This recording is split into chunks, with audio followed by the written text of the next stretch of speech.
Factores que afectan el crecimiento microbiano. Esta es la última clase del primer ciclo de clases. En la clase anterior describimos el crecimiento microbiano y los tipos de cultivo. Hoy hablaremos de qué es necesario para que los microorganismos crezcan y qué factores afectan el crecimiento microbiano. Mantenemos la bibliografía que hemos usado hasta ahora.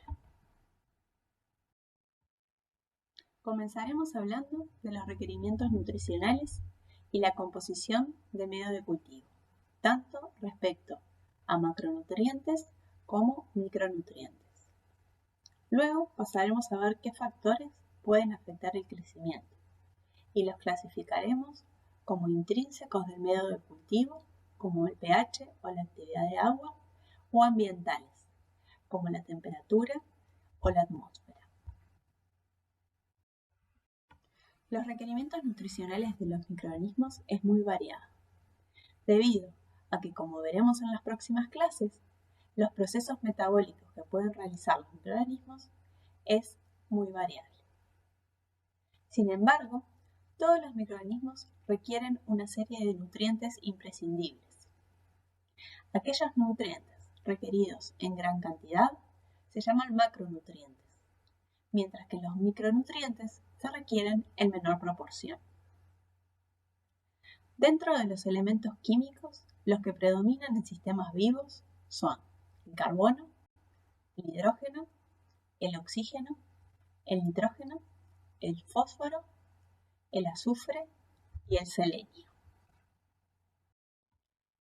Además de estos componentes, al menos 50 elementos más son necesarios para uno o varios microorganismos.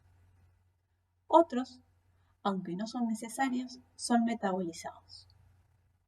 En la figura se puede ver la tabla periódica con los elementos de acuerdo a la necesidad que tienen los microorganismos por ellos. Con respecto a la composición, el 50% del peso seco de una célula es carbono, el 17% es oxígeno, el 13% nitrógeno, el 8% hidrógeno, el 3% fósforo y el 2% azufre. Considerando el peso molecular de cada componente y su proporción, podemos decir que la fórmula molecular de una célula sería la que se muestra en la diapositiva. Con respecto a la composición de una célula bacteriana, aproximadamente el 75% es agua, y el resto son proteínas, lípidos, polisacáridos, ADN y ARN, cada uno en la proporción que aparece en la tabla. Todas estas proporciones son respecto al peso seco. Una célula necesita nutrientes. Los nutrientes son sustancias químicas necesarias para el crecimiento. Dentro de los nutrientes están las sustancias que aportan los elementos necesarios para los componentes celulares, las cuales serían fuentes de carbono, nitrógeno, oxígeno, nitrógeno, azufre y fósforo. Y por otro lado, están las sustancias que se utilizan para generar energía, las cuales serían fuentes de energía. Volviendo al concepto de macro y micronutrientes, los macronutrientes son captados por los microorganismos en cantidades relativamente grandes y son los que aportan el hidrógeno, el oxígeno, el carbono, el nitrógeno, el azufre, el fósforo, el potasio, el magnesio, el sodio y el calcio. Como dijimos, representan el 95% de una célula microbiana. Mientras que los micronutrientes son elementos que las bacterias requieren en bajas cantidades. Normalmente forman partes de enzimas y cofactores. Están involucrados en catálisis o en la estructura de proteínas. Los micronutrientes, en general, son metales en concentraciones muy bajas o factores de crecimiento.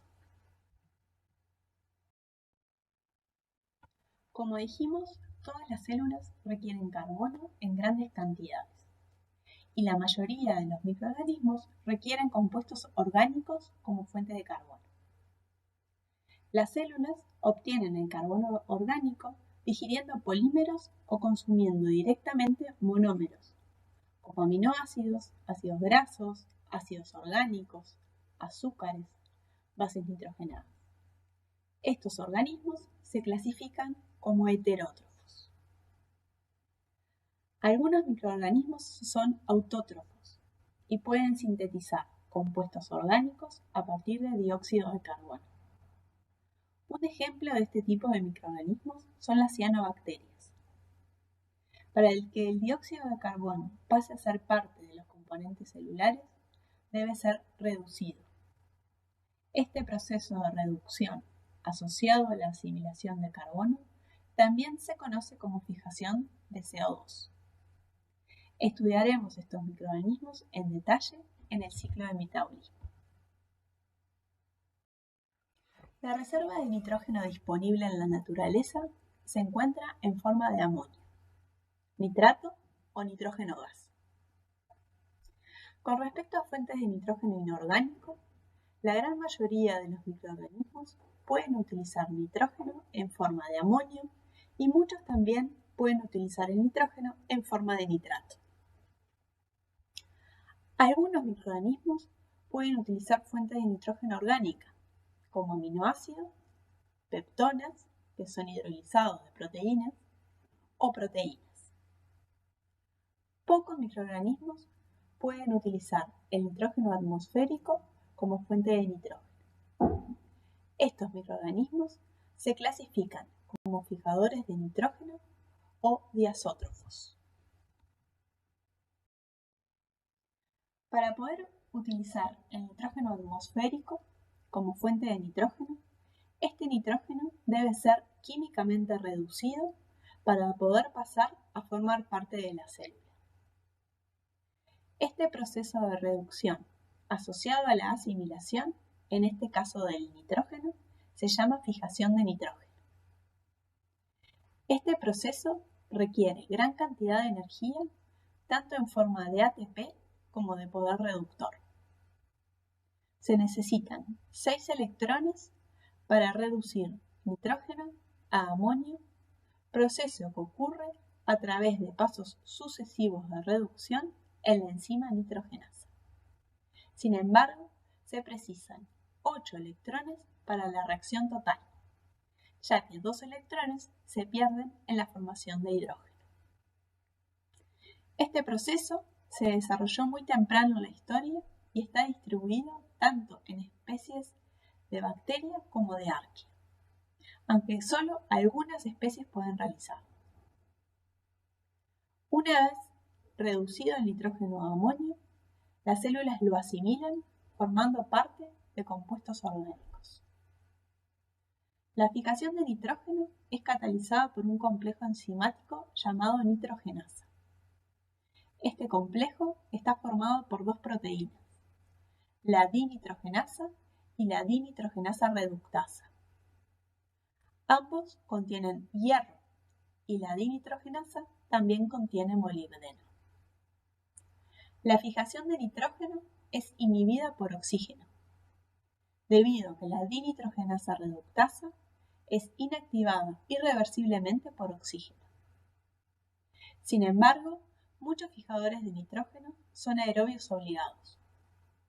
En estos organismos, la nitrogenasa es protegida de la inactivación por oxígeno por la combinación de la remoción rápida del oxígeno por respiración y la formación de capas mucosas que retardan la llegada del oxígeno a la célula.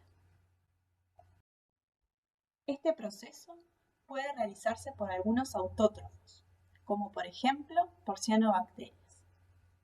En este caso, además de fijar nitrógeno, realizan fotosíntesis oxigénica, es decir, que se genera oxígeno. En este caso,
Además de carbono y nitrógeno, las células requieren fósforo para poder sintetizar ácidos nucleicos y fosfolípidos.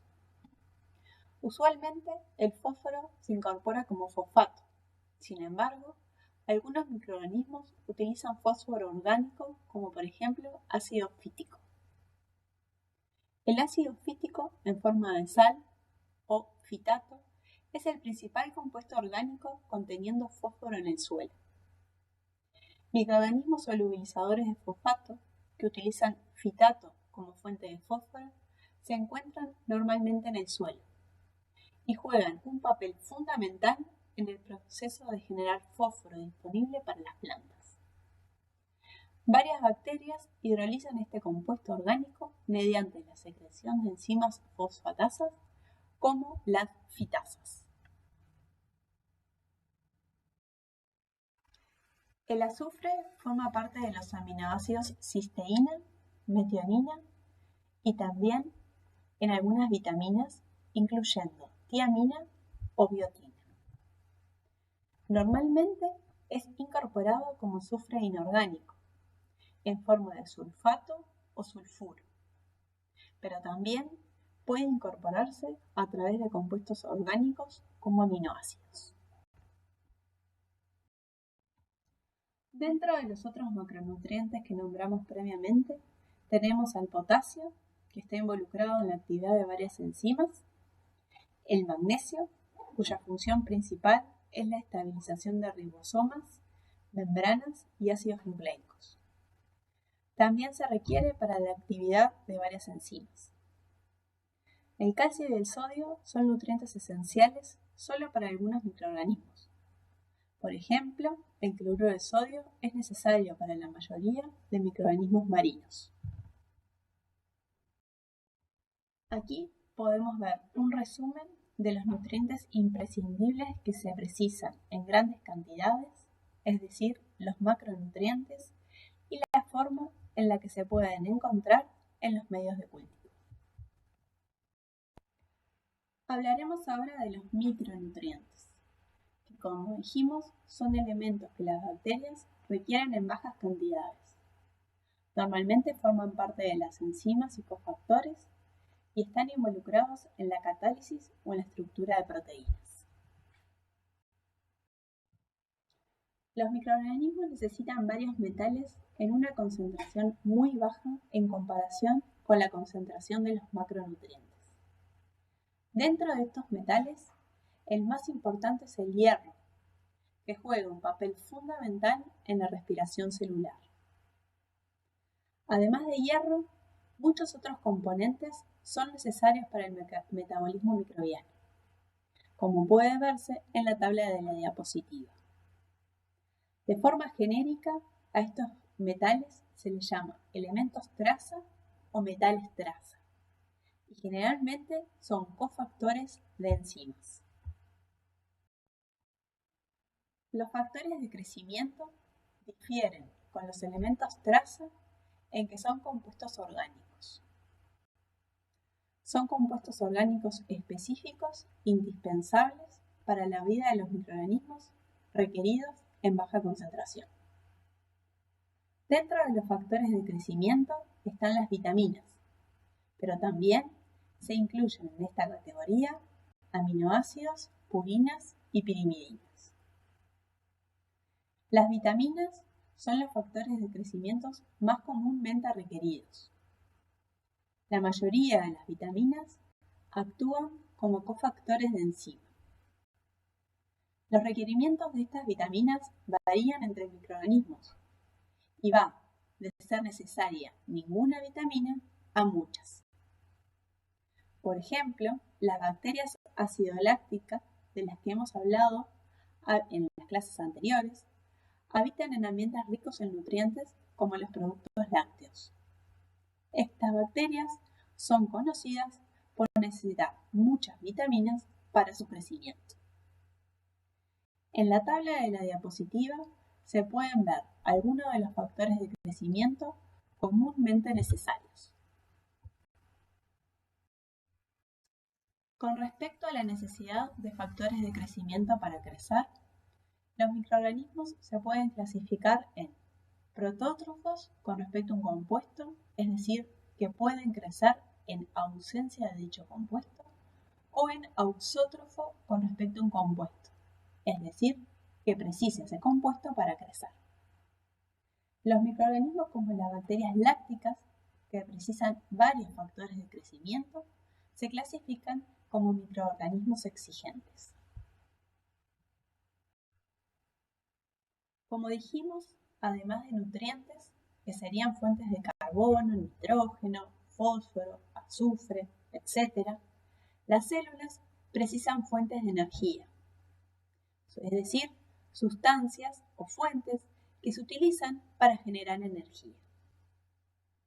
Hablaremos de los distintos tipos de microorganismos desde el punto de vista de la forma en que generan la energía necesaria para realizar los procesos metabólicos.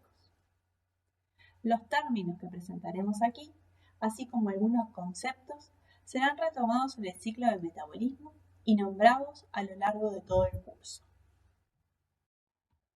Los microorganismos pueden obtener energía a partir de compuestos químicos, tanto orgánicos como inorgánicos, o a partir de la luz solar. Los organismos que conservan energía a partir de productos químicos se llaman de forma genérica quimiótrofos. Aquellos que utilizan compuestos orgánicos se llaman quimioorganótrofos o simplemente organótrofos. Un ejemplo de este tipo de microorganismo es Escherichia coli o Saccharomyces cerevisiae. Una gran variedad de compuestos orgánicos pueden ser catabolizados durante el metabolismo quimioorganotrófico y durante este proceso parte de la energía se conserva en forma de ATP. Muchas bacterias y arqueas pueden utilizar compuestos inorgánicos como fuente de energía. A este tipo de microorganismos se le denomina quimiolitótrofos o simplemente litótrofos. Los organismos que utilizan la luz como fuente de energía se llaman fotótrofos. Estos microorganismos contienen clorofila u otros pigmentos que les permiten convertir la luz en ATP. A modo de ejemplo, las cianobacterias son microorganismos fotótrofos. En un quimiótrofo, es decir, cuando la fuente de energía es un compuesto químico, durante el proceso de generación de energía, el compuesto químico es oxidado. Por lo tanto, para que un compuesto pueda ser utilizado como fuente de energía, debe ser oxidable. Dentro de algunos posibles compuestos orgánicos que pueden utilizarse como fuente de energía está la glucosa o aminoácidos, mientras que algunos compuestos inorgánicos que pueden ser utilizados como fuente de energía son el hidrógeno gas, el sulfuro de hidrógeno, el amonio, el hierro más 2. Como dijimos, siempre debe ser un compuesto oxidable. Generalmente, un grupo de microorganismos se especializa en la utilización de un tipo de compuestos. Así, tenemos las bacterias del azufre o del hierro, por ejemplo. Un ejemplo de quimiolitótrofo lo vimos cuando hablamos de los gránulos de azufre. En este caso, las bacterias o arqueas que utilizan sulfuro como fuente de energía reducen este compuesto a azufre elemental, generando en este proceso 2 electrones. Desde el punto de vista de la fuente de carbono, estos microorganismos son autótrofos, es decir, que utilizan el anhidro carbónico como fuente de carbono. De hecho, la mayoría de los litótrofos y fotótrofos son también autótrofos. Cuando el azufre es escaso, estos microorganismos utilizan el azufre elemental y lo oxidan a sulfato, la forma más oxidada del azufre, para obtener energía. Con respecto a los hongos, tanto como fuente de carbono y energía, utilizan compuestos orgánicos. Por lo tanto, son quimiótrofos y heterótrofos, o lo que es lo mismo, quimioheterótrofos. Como dijimos en la clase de hongos, no tienen clorofila y no son fotosintéticos. Es necesario que tengan disponible una fuente de nitrógeno, ya que no son capaces de fijar nitrógeno. En las próximas 2 diapositivas les dejo algunos ejercicios en los que se plantea un medio de cultivo y se estudia qué tipo de microorganismos podrían crecer.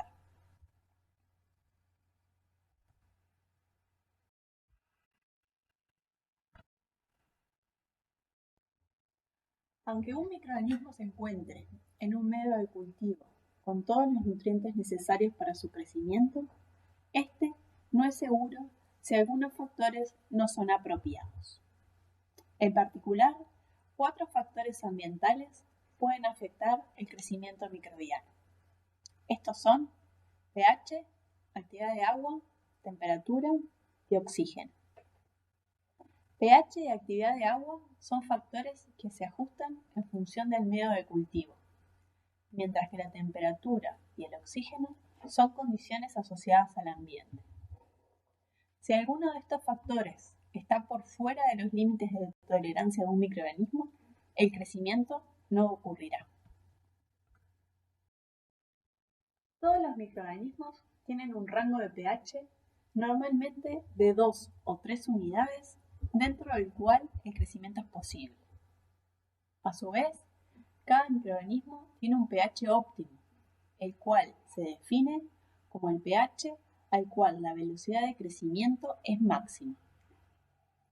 En la naturaleza, los pH más comunes oscilan entre 3 y 9, y los microorganismos cuyo pH óptimo se encuentra en este rango son los más comunes. A modo de ejemplo, en la figura se pueden ver posibles ambientes con diferentes pHs. Para cada microorganismo, además del pH óptimo, hay un pH mínimo y un pH máximo. Como dijimos, el pH óptimo es el pH al cual la velocidad de crecimiento es máxima. El pH máximo es el pH por encima del cual no hay crecimiento, mientras que el pH mínimo es el pH debajo del cual tampoco hay crecimiento. Si graficamos la velocidad específica de crecimiento en función del pH, se obtiene la siguiente curva, con un máximo al pH óptimo. Para construir esta curva, se deben realizar diferentes ensayos en diferentes medios de cultivo con diferentes pHs. En cada uno de esos ensayos se debe realizar la curva de crecimiento del microorganismo, determinando la velocidad específica de crecimiento durante la fase exponencial de crecimiento para cada condición de pH. Graficando esa velocidad específica de crecimiento en función del pH del medio, obtenemos la curva que vemos en la diapositiva. Los microorganismos se pueden clasificar de acuerdo a su pH óptimo. Los microorganismos que tienen un pH óptimo de entre 6 y 8, cercano a la neutralidad, se llaman neutrófilos. Aquellos microorganismos cuyo pH óptimo está entre 2 y 5 se clasifican como acidófilos, mientras que aquellos cuyo pH óptimo está entre 9 y 10 se clasifican como alcalófilos. El pH óptimo de crecimiento refiere al pH extracelular. El pH intracelular se mantiene en un valor tal que asegure la estabilidad de las macromoléculas. A pesar de las condiciones extremas, donde habitan acidófilos y alcalófilos, el pH intracelular es cercano a la neutralidad. En la tabla de la diapositiva se pueden ver ejemplos de cada tipo de microorganismo. Hay diferentes clases de acidófilos. Algunos crecen mejor a pHs levemente ácidos, mientras que otros crecen mejor a pH muy bajo. En general, los hongos crecen mejor a pH 5. La mayoría de los acidófilos no pueden crecer a pH 7. Un factor clave que determina la capacidad de crecer en medios ácidos es la estabilidad de la membrana. Cuando el pH se acerca a la neutralidad, la membrana plasmática de microorganismos acidófilos se destruye y la célula se lisa. En el caso de microorganismos acidófilos, se precisa una gran carga de protones para mantener la estabilidad. El microorganismo más acidófilo que se conoce es una especie de arquea, Phrygophyllus ogimae. Su pH óptimo es 0,7, mientras que a pH 4 las células se lisan. Este tipo de microorganismo habita suelos extremadamente ácidos asociados a actividad volcánica. Los microorganismos alcalófilos se encuentran en, por ejemplo, lagos de soda o suelos altamente carbonatados. Algunos alcalófilos son también halófilos, es decir, que crecen bien en presencia de sal. En este caso, el manejo energético de la membrana es un desafío. Por ejemplo, algunos utilizan sodio en lugar de protones para generar la fuerza protón motriz, que en este caso sería fuerza sodio motriz. Algunos alcalófilos tienen uso industrial debido a que secretan enzimas, en particular proteasas y lipasas, que mantienen actividad a pH alcalino. Estas enzimas son agregadas a detergentes para remover manchas de origen proteico o graso. Otro factor asociado al medio y que puede afectar el crecimiento microbiano es la actividad de agua.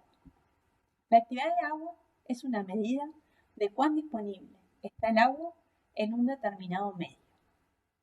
Depende principalmente de los solutos disueltos en el agua presente, ya sean sal, azúcar u otras sustancias. Los solutos se hunden al agua, dejándola menos disponible para los microorganismos. Se calcula como el cociente de la presión de vapor de aire en equilibrio con una solución y la presión de vapor de agua pura. Es un valor que oscila entre 0, lo que significa que no hay agua libre, y 1, que es la actividad de agua del agua pura. La mayoría de los microorganismos no toleran la baja actividad de agua, lo cual ha sido muy utilizado en la conservación de alimentos. El agua difunde de lugares con mayor concentración de agua o zonas de menor concentración de soluto a zonas con mayor concentración de soluto, mediante un proceso llamado ósmosis. Cuando la célula se encuentra en un ambiente donde la concentración de solutos excede a la del interior celular, la célula eliminará agua de su interior. Si la célula no tiene un sistema para contrarrestar esto, se deshidratará y no podrá crecer más. Ejemplos de esto es la disminución de la actividad de agua de carne mediante el agregado de sal, generando charque o embutidos, o la utilización de azúcar en la producción de mermeladas. El secado también es una forma de disminuir la actividad de agua y de esta forma conservar, por ejemplo, uvas en forma de pasas de uva. En la tabla se observan las actividades de agua de algunos ambientes y algunos microorganismos que pueden crecer en ellos. Los microorganismos halotolerantes son organismos que pueden tolerar solutos disueltos, pero crecen mejor sin ellos. Dentro de esta clasificación hay bacterias y arqueas. Los microorganismos que crecen en ambientes con alta concentración de azúcar, como levaduras y hongos filamentosos, son microorganismos osmotolerantes. Mientras que los microorganismos serotolerantes son aquellos que crecen en ambientes muy secos debido a escasez de agua. Dentro de esta clasificación están los hongos filamentosos. La actividad de agua óptima se define como aquella actividad de agua a la cual la velocidad de crecimiento es máxima. Como dijimos, los microorganismos halotolerantes son organismos que pueden tolerar solutos disueltos, pero crecen mejor sin ellos. Por ello, la máxima velocidad de crecimiento se alcanza a valores de porcentaje de cloruro de sodio cercano a cero. Por el contrario, los microorganismos halófilos son aquellos que precisan altas concentraciones de sal para alcanzar la máxima velocidad de crecimiento. Por ejemplo, microorganismos que habitan en agua salada, cuya concentración de cloruro de sodio es del 3%, tienen requerimientos de esta sal y crecen óptimamente a la actividad de agua del agua salada, que es 0,98. En este caso, el requerimiento de cloruro de sodio no puede ser sustituido por otra sal como cloruro de potasio o de magnesio. Los microorganismos halófilos, capaces de crecer en ambientes extremadamente salados, se clasifican como halófilos extremos. Estos microorganismos requieren entre 15 y 30% de concentración de cloruro de sodio para crecer de forma óptima. Y a concentraciones menores no pueden crecer. Esto se muestra en la gráfica de la diapositiva. Cuando un microorganismo es transferido de un medio con alta actividad de agua a otro con baja actividad de agua, es posible mantener la presión osmótica aumentando la concentración de solutos en el interior celular. Esto se logra bombeando solutos al interior o sintetizando solutos en el interior celular. En cualquier caso, los solutos no deben interferir los procesos bioquímicos y son llamados solutos compatibles. Los solutos compatibles pueden ser moléculas orgánicas altamente solubles en agua, como azúcares, alcoholes o derivados de aminoácidos. Por ejemplo, la betaína de glicina, un análogo del aminoácido glicina, es común entre bacterias halófilas. Otro compuesto común es la trealosa. En contraste con estos solutos compatibles orgánicos, el cloruro de potasio es un soluto compatible de arqueas halófilas, por ejemplo. La temperatura es otro factor que afecta el crecimiento microbiano. A medida que la temperatura va aumentando, la velocidad de las reacciones enzimáticas aumenta y la velocidad de crecimiento también aumenta. Sin embargo, por encima de cierta temperatura, las proteínas u otros componentes celulares se pueden desnaturalizar o dañarse reversiblemente. Para cada microorganismo hay una temperatura mínima por debajo de la cual no hay crecimiento. Por debajo de esta temperatura se pierde el estado semifluido de la membrana y los procesos de transporte se detienen. Los microorganismos también tienen una temperatura óptima, a la cual la velocidad de crecimiento es máxima. Y por último, tienen una temperatura máxima, por encima de la cual no es posible crecer. A estas tres temperaturas, la temperatura mínima, la temperatura óptima y la temperatura máxima, se les dice temperaturas cardinales. Los microorganismos pueden clasificarse de acuerdo a su temperatura óptima de crecimiento. Los microorganismos cuya temperatura óptima es baja se clasifican como psicrófilos. Son característicos de ambientes muy fríos. Los microorganismos cuya temperatura óptima es media se clasifican como mesófilos. Estos microorganismos son ampliamente distribuidos en la naturaleza, en animales de sangre caliente, ambientes terrestres y acuáticos, en latitudes templadas y tropicales. Los microorganismos cuya temperatura óptima es alta, mayor a 45 grados Celsius, se clasifican como termófilos. Estos microorganismos son característicos de ambientes muy cálidos. Por último, los microorganismos cuya temperatura óptima es muy alta, mayor a 80 grados Celsius, se clasifican como hipertermófilos y se encuentran, por ejemplo, en aguas termales. Debido a que el ser humano habita zonas de temperatura moderadas, es natural pensar que ambientes muy fríos o muy calientes son extremos. Los microorganismos que habitan este tipo de ambientes extremos se clasifican como extremófilos. Un microorganismo psicrófilo tiene su temperatura óptima de crecimiento a bajas temperaturas, es decir, a 15 grados Celsius o menos. Una temperatura máxima por debajo de 20 grados Celsius y una mínima de 0 grados Celsius o menor. Por el contrario, microorganismos que crecen a temperaturas de 0 grados Celsius, pero que su temperatura óptima de crecimiento es de entre 20 y 40 grados Celsius, se clasifican como psicrótrofos. Los microorganismos psicrófilos habitan ambientes con temperaturas bajas todo el tiempo, mientras que los psicrótrofos habitan ambientes con temperaturas bajas temporalmente. Los microorganismos psicrófilos, como dijimos, habitan en zonas continuamente frías y pueden morir a temperaturas medias. Las bacterias psicrófilas a menudo crecen en masas densas dentro y debajo del hielo marino, en regiones polares. También se pueden encontrar en las superficies de los glaciares, donde imparten una coloración distintiva de la superficie. Hay mucha investigación respecto a microorganismos psicrófilos en la Antártida.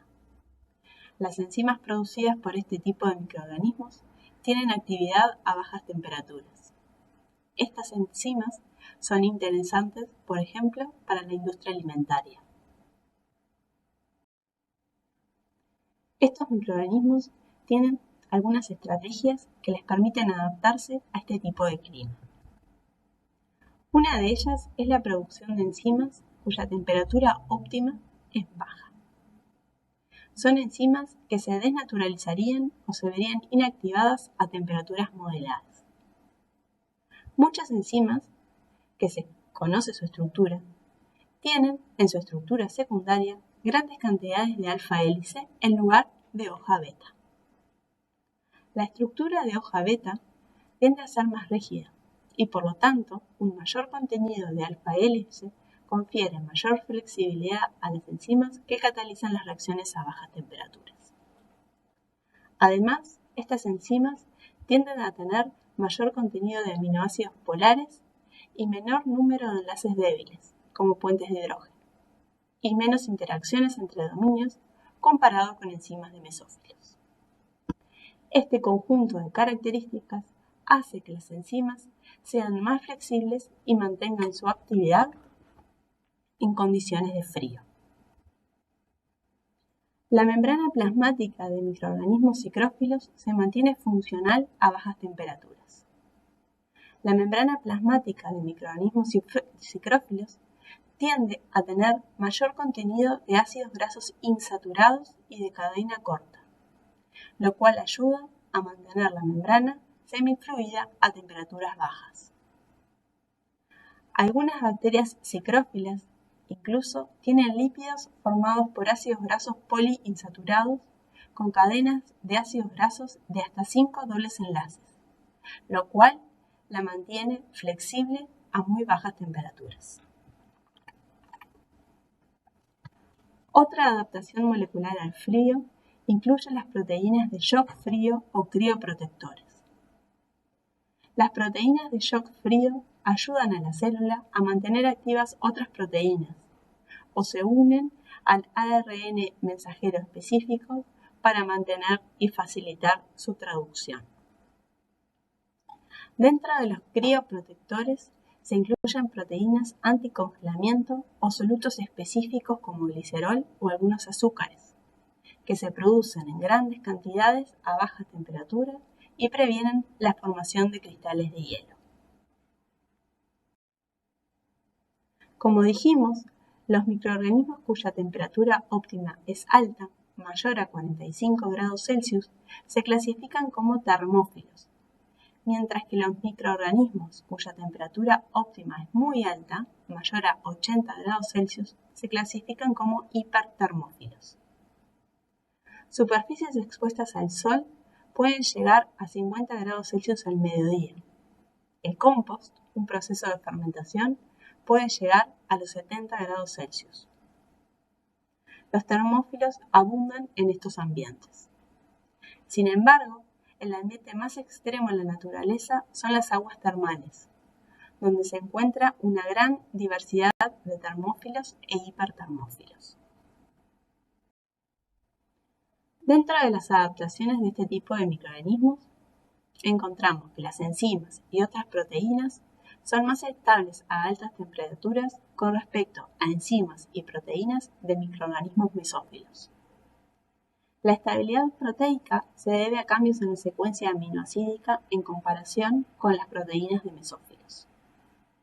Este cambio afecta la estructura, lo cual sirve para resistir la desnaturalización por calor.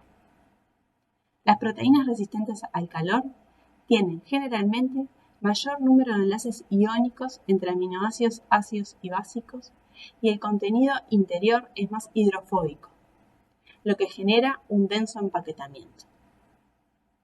Además, se genera la síntesis de solutos que estabilizan las proteínas y el ADN.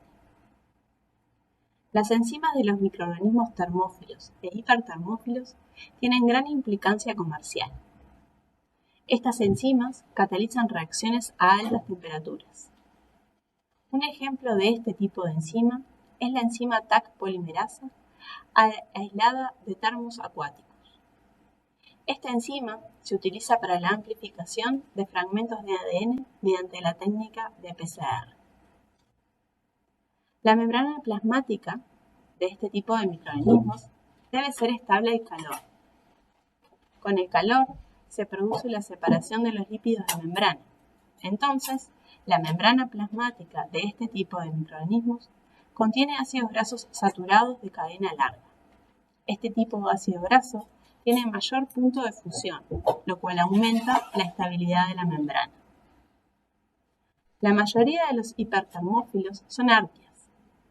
Si recuerdan de la primera clase, no tienen ácidos grasos, sino hidrocarburos, es decir, cadenas de isopreno unidas por enlace éter al glicerol fosfato.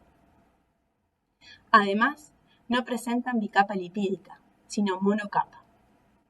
En este caso, las dos partes de la membrana se unen covalentemente, lo cual previene la separación de estas dos partes a altas temperaturas.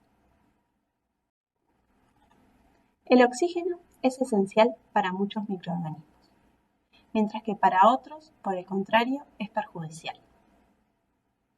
Los microorganismos se pueden clasificar dependiendo de su necesidad por el oxígeno. Los microorganismos aerobios estrictos requieren oxígeno en una concentración 21%, que es la concentración de oxígeno presente en el aire atmosférico. Los microorganismos microaerofílicos requieren oxígeno, pero en niveles menores que el atmosférico, entre el 5 y el 10%. Esto se puede deber a la presencia de enzimas sensibles al oxígeno. Los microorganismos anaerobios facultativos pueden crecer en presencia y ausencia de oxígeno, mientras que los microorganismos anaerobios estrictos son incapaces de crecer en presencia de oxígeno. La relación de un microorganismo frente al oxígeno puede determinarse mediante el ensayo del caldo tioglicolato, como se realiza en el curso práctico. El caldo tioglicolato es un medio que contiene una pequeña cantidad de agar, lo que lo hace viscoso pero fluido. El tioglicolato reacciona con el oxígeno a lo largo del tubo, y el oxígeno solo puede penetrar en la parte superior del tubo, donde el medio está en contacto con el aire. Los microorganismos aerobios crecen solo en la parte superior del tubo. Los anaerobios facultativos crecen en todo el tubo, pero lo hacen mejor en la parte superior. Los microaerofílicos crecen cerca de la parte superior, mientras que los anaerobios estrictos crecen solo en la parte inferior del tubo. Además, este medio contiene resarsurina, que es un agente indicador de DOX. Este indicador es rosado cuando está oxidado mientras que es incoloro cuando está reducido, y da una idea del grado de penetración del oxígeno en el medio.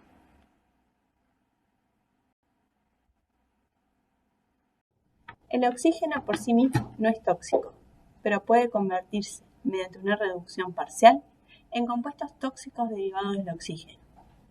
Y estos compuestos pueden dañar o matar a aquellos microorganismos que no puedan lidiar con ellos. Estos compuestos incluyen el anión superóxido, el peróxido de hidrógeno y el radical hidroxilo.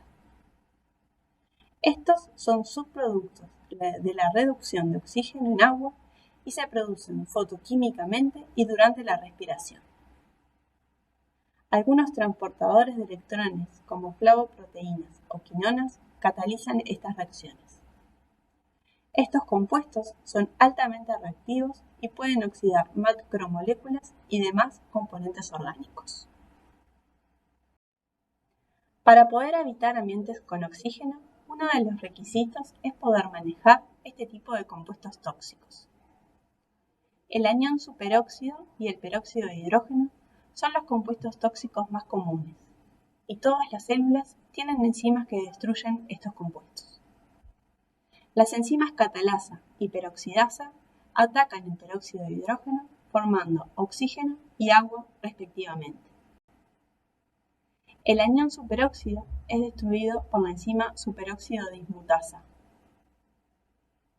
una enzima que genera peróxido de hidrógeno y oxígeno de dos moléculas de anión superóxido. Por lo tanto, la enzima superóxido dismutasa y la catalasa o peroxidasa trabajan en serie para convertir el anión superóxido en un compuesto menos tóxico. Los microorganismos aerobios y los anaerobios facultativos generalmente contienen superóxido dismutasa y catalasa. La enzima dismutasa es una enzima esencial para microorganismos aerobios. Algunas bacterias y arqueas anaerobias estrictas no tienen la enzima superóxido dismutasa y en su lugar tienen la enzima superóxido reductasa, que transforma el anión superóxido en peróxido de hidrógeno, sin producir oxígeno. De esta forma, se evita que el organismo entre en contacto con el oxígeno. Aquí se muestran algunos microorganismos clasificados como aerobios, anaerobios facultativos o anaerobios estrictos de cada dominio.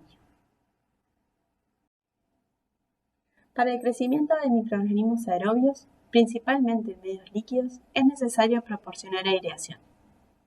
Esto se debe a que el oxígeno es consumido por los microorganismos durante el crecimiento.